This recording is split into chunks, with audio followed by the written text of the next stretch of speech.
찬송가 555장 부르겠습니다.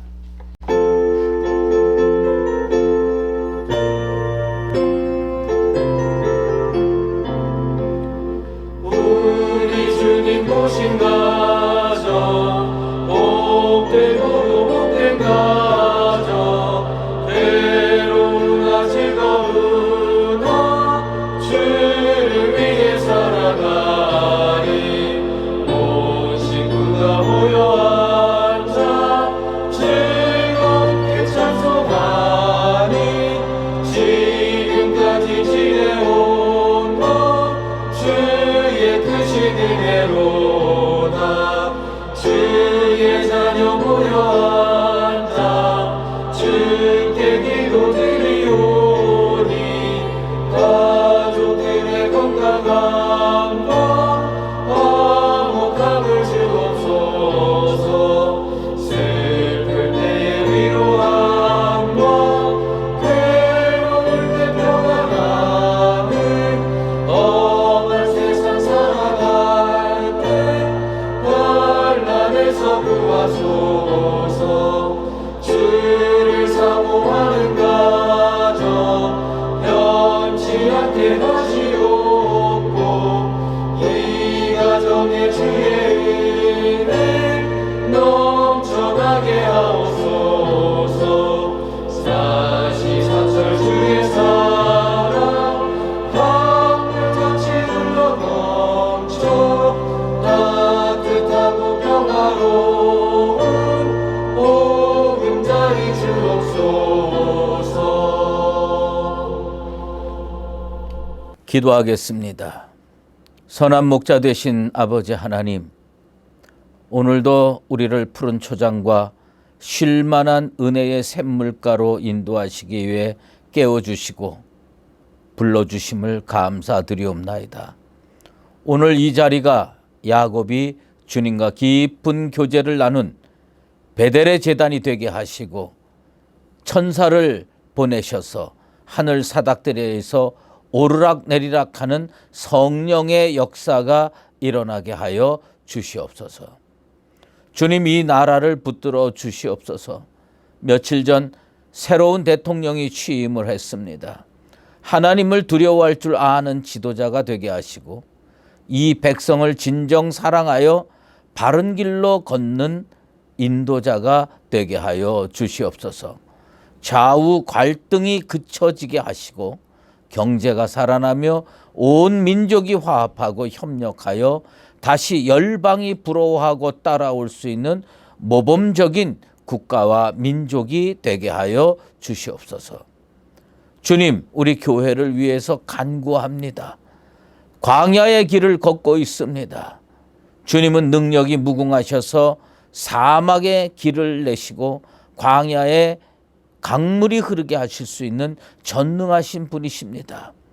우리 교회의 미래를 주님 장중에 붙드시고 새로운 영적 장막을 다윗의 장막으로 거룩하게 세워 주시옵소서.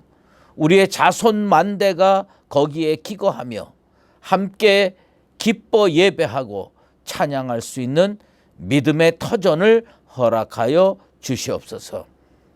말씀 앞으로 나아갑니다.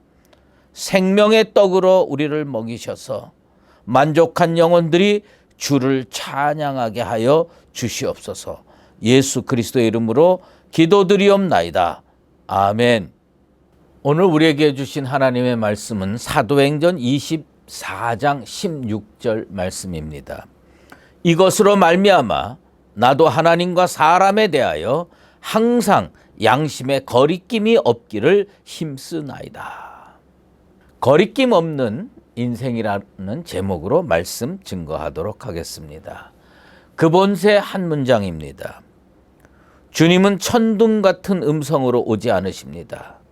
주의 음성은 너무나 세미해서 쉽게 무시하게 됩니다. 우리의 양심을 예민하게 하는 것은 내면 세계를 언제나 하나님께 열어두는 끊임없는 습관입니다. 부활의 소망이 중요합니다. 부활의 소망이 제대로 갖추어져 있는 사람은 삶의 태도가 흔들리지 않습니다. 사도 바울은 3차 전도 여행을 다 마치고 주후 58년에 예수 복음을 증거했다는 이유로 예루살렘에서 체포됩니다. 사도행전 21장 33절 부근에 자세히 나타납니다. 당시 대제사장이었던 아나니아와 변호사 더둘로가 벨릭스 총독에게 사도 바울을 고발합니다. 그로 인해서 가이사랴에 투옥되어 2년 동안 연금 상태로 지내게 됩니다. 그 기간 중에 사도 바울은 벨릭스 총독 앞에서 복음을 변증하고 자신을 변호하게 됩니다. 그 변호하는 내용 중에 오늘 본문 말씀이 있습니다. 이것으로 말미암아 나도 하나님과 사람에 대하여 항상 양심에 거리낌이 없기를 힘쓰나이다 말씀하고 있습니다. 사도 바울이 이것으로 말미암아라는 표현을 쓰는데 그것이 뭐냐? 부활의 소망을 인하여 라는 뜻입니다. 부활의 소망을 인하여 나도 하나님과 사람에 대하여 항상 양심에 거리낌이 없기를 힘쓰나이다 라고 고백했습니다. 무슨 얘기입니까? 부활의 소망을 가지니까 죄된 삶을 살아서는 안 되겠다. 하나님 앞에서 바르게 살아야 되겠다. 사람 앞에서 바르게 살아야 되겠다. 양심에 거리낌 없이 살아야 되겠다. 삶의 태도를 결정했다는 것입니다. 먼저 사도 바울은 하나님 앞에서 거리낌 없는 양심의 삶을 살기를 원했습니다. 오스왈드 챔버스는 양심을 뭐라고 정의했느냐면 자기가 아는 최상의 것에 마음의 초점을 두는 기능이라고 설명했습니다. 매우 잘 표현해 놓은 정의라고 생각이 듭니다. 내가 아는 최상의 것이 뭡니까? 저는 하나님입니다. 사도 바울도 하나님이었어요. 그러니까 그 하나님께 자기 마음의 초점을 딱 맞추는 행위, 그것이 양심이라는 거예요. 참 잘 설명했다는 생각이 듭니다. 그래서 사도 바울은 자기가 항상 하나님 앞에 서 있다고 생각하며 살았습니다. 우리는 이러한 태도를 하나님 중심주의라고 말하고 있습니다. theocentric life예요. 하나님 중심주의, 하나님 제일주의. 여러분의 인생 철학, 여러분의 신앙이 하나님 중심주의, 하나님 제일주의가 되기를 주의 이름으로 축원합니다. 모든 성도는 이런 사도 바울의 삶의 태도, 인생관, 신앙관을 본받아야 됩니다. 자신을 하나님의 거룩한 존전 앞에 세워두고 살 때에 우리는 바른 삶을 살 수가 있기 때문입니다. 또한 사도 바울은 하나님 앞에서만 잘 살고 그것으로 끝내기를 원치 않았어요. 사람 앞에서도 항상 양심에 거리낌이 없기를 힘썼습니다. 사도 요한의 그 유명한 고백을 우리는 다시 한번 살펴보기를 원합니다. 요한 1서 4장 20절에서 21절 말씀입니다. 누구든지 하나님을 사랑하노라 하고 그 형제를 미워하면 이는 거짓말하는 자니 보는 바 그 형제를 사랑하지 아니하는 자는 보지 못하는 바 하나님을 사랑할 수 없느니라. 우리가 이 계명을 주께 받았나니 하나님을 사랑하는 자는 또한 그 형제를 사랑할지니라. 사도 요한은 하나님 사랑한다고 하면서 형제 사랑하지 않는 건 거짓말이다. 위선이다. 잘못된 거다. 형제를 사랑해야 하나님 사랑하는 게 증명된다. 이렇게 얘기하는 겁니다. 그런데 이것을요, 유비적으로 표현하면 뭐냐면 하나님 중심주의로 살면서 양심에 거리낌 없이 신앙생활 잘 하는데 사람 앞에 가서는 엉뚱하게 말하고 행동하고 사는 거, 그건 잘못된 거라는 겁니다. 사도 바울은요, 우리에게 표리일체의 삶을 요구하는 겁니다. 오스왈드 챔버스도 오늘 우리에게 선한 양심에 대해서 말하려고 하는 이유는 뭐냐? 겉과 속이 다르게 살지 말자는 겁니다.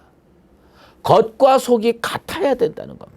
표리부동의 삶이 아니라 표리일체의 삶이 되어야 한다는 겁니다. 하나님 앞에서는 누구보다도 신앙생활 잘하는 것처럼 말하고 행동하다가 세상에 나가서는 아무렇게나 막 산다면 그러한 사람은 결코 올바르다고 할 수가 없습니다. 겉과 속이 다를 때 우리는 위선이라고 합니다. 그런 삶을 살면 왜 문제가 되느냐? 양심의 가책을 느끼게 되기 때문입니다. 그런데요, 그런 위선적인 삶을 살면서도 전혀 죄책감을 느끼지 못하는 악한 사람들이 간혹 있습니다. 우리는 성경에서 이런 사람을 양심에 화인 맞은 사람으로 표현하고 있음을 잘 알고 있습니다. 사도 바울이 디모데전서 4장 2절에 양심에 화인을 맞아서는 안 된다. 그 거짓말하는 사람은 양심에 화인을 맞았다. 여러분, 하나님 중심주의로 사는 사람은 세상에 나가서도 믿음 생활을 잘해야 된다는 겁니다. 겉과 속이 같아야 돼요. 양심에 화인을 맞아서는 안 됩니다. 양심이 민감해져야 한다는 겁니다. 그래서 우리에게 필요한 것은 뭐냐면 거리낌 없는 양심을 위해서 꼭 필요한 습관이 있다. 오스왈드 챔버스는 우리에게 한 가지 습관을 형성할 것을 제안하고 있습니다. 오늘 우리 새벽 기도에 우리 성도들이 그렇게 사는 사람들이 대다수입니다. 하지만 우리가 다시 한번 점검하고 추스릴 필요가 있습니다. 우리의 내면 세계를 언제나 하나님께 열어두는 습관이 필요합니다. 그것도 그냥 열어두는 게 아니라 끊임없이 열어둬야 됩니다. 그게 습관이 될 것을 사도 바울은 우리에게 이야기하고 있고 오스왈드 챔버스도 강조하고 있습니다. 양심의 화인을 맞으면 왜 문제가 됩니까? 이게 무감각해져서요, 작동이 안 되는 거예요. 가장 결정적인 순간에 작동해야 되는데 작동이 안 돼요. 그리고 우선 뭐냐? 죄악으로 치닫게 된다는 겁니다. 간혹 뉴스를 보면 뭐 공장에 불이 났다, 아파트에 불이 났다, 이런 불타는 소식을 듣게 됩니다. 그러면 꼭 개탄하는 말이 나옵니다.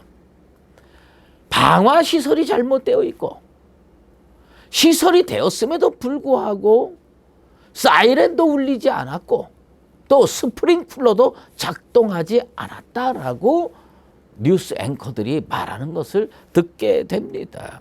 뭐예요? 방화시설을 아무리 갖춰놓으면 뭐합니까? 작동을 해야죠. 불이 딱 발생하면 작동을 해야죠. 스프링쿨러가 다 설치되어 있으면 뭐합니까? 탱크에 물이 가득 있어가지고 불이 나서 사이렌이 딱 울리고 연기가 감지되고 뜨거움이 감지되면 그냥 스프링쿨러에서 물이 솟구쳐 나와가지고 불을 꺼야 되는 거 아닙니까? 지금 오스왈드 챔버스는 우리에게 그걸 얘기합니다. 당신의 신앙 양심은 제대로 작동하고 있습니까? 죄가 딱 내 앞에 왔어요. 그런데 죄가 딱 내 앞에 오면 양심에서요, 심장이 두근두근두근두근하게 만들고 그 다음에 머릿속에서 내가 이 길로 가면 안 되겠네 하고 작동을 하고 생명수 샘물이 우리 속에서 솟구쳐 올라와서 주의 은혜로 그래, 이 자리를 떠나자, 이렇게 돼야 되는 거 아닙니까? 그렇게 작동하도록 만들라는 겁니다. 영적으로 민감해져야 됩니다. 늘 점검해 놔야 됩니다. 왜 우리가 오늘도 주님 앞에 나와서 무릎 꿇고 기도합니까? 우리의 영적인 상태를 점검하기 위해서입니다.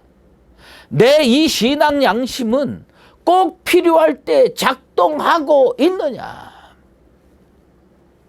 심령에서 경고음이 울려 퍼지는데 죄악으로 향해 가는 발걸음을 멈추질 않아요. 그건 작동하지 않는 거예요. 그 본세 한 문장에서 이미 여러분에게 말씀했지만 그 오스왈드 챔버스의 권면에 귀 기울여야 됩니다.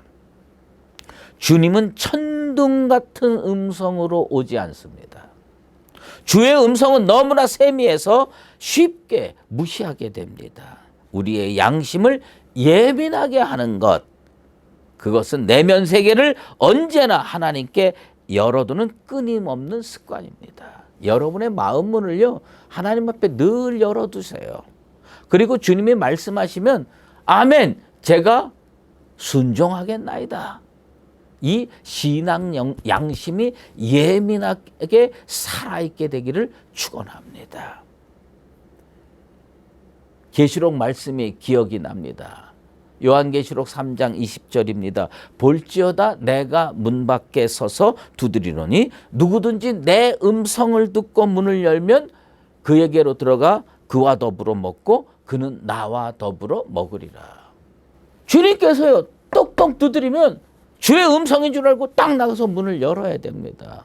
아마 우리가 죄 가운데 서려고 그러면 주님께서 똑똑 두드릴 겁니다. 볼지어다 내가 문 밖에 서서 두드리노니 누구든지 내 음성을 듣고 문을 열면 내가 그에게 들어가 그로 더불어 먹고 그는 나로 더불어 먹으리라. 이 말씀에 그대로 실현되는 겁니다. 사랑하는 수의제일교회 성도 여러분, 여러분의 신앙 양심은 늘 잘 작동하는 상태로 점검되어 있습니까? 거리낌 없는 양심, 그것은 작동할 줄 아는 양심입니다. 작동할 줄 아는 신앙 양심을 가지고 이 험한 세상에서 죄를 멀리하고 은혜 속에 살아가는 나와 여러분 되시기를 예수 그리스도의 이름으로 축원합니다. 기도하겠습니다. 하나님 아버지 감사합니다.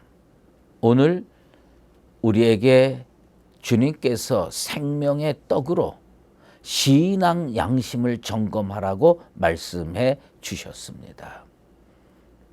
하나님 중심주의로 살게 하여 주시옵소서. 또 사람 앞에서도 신앙 양심에 합당한 삶을 살게 하여 주시옵소서. 주께서 내 마음 문을 두드리시면 언제나 바로 튀어나가 문을 열 줄 아는 신앙 양심이 잘 작동하는 믿음의 사람으로 살게 도와 주시옵소서.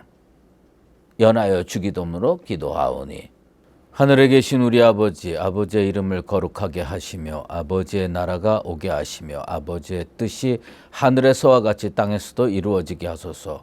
오늘 우리에게 일용할 양식을 주시고 우리가 우리에게 잘못한 사람을 용서하여 준 것 같이 우리 죄를 용서하여 주시고 우리를 시험에 빠지지 않게 하시고 악에서 구하소서. 나라와 권능과 영광이 영원히 아버지의 것입니다.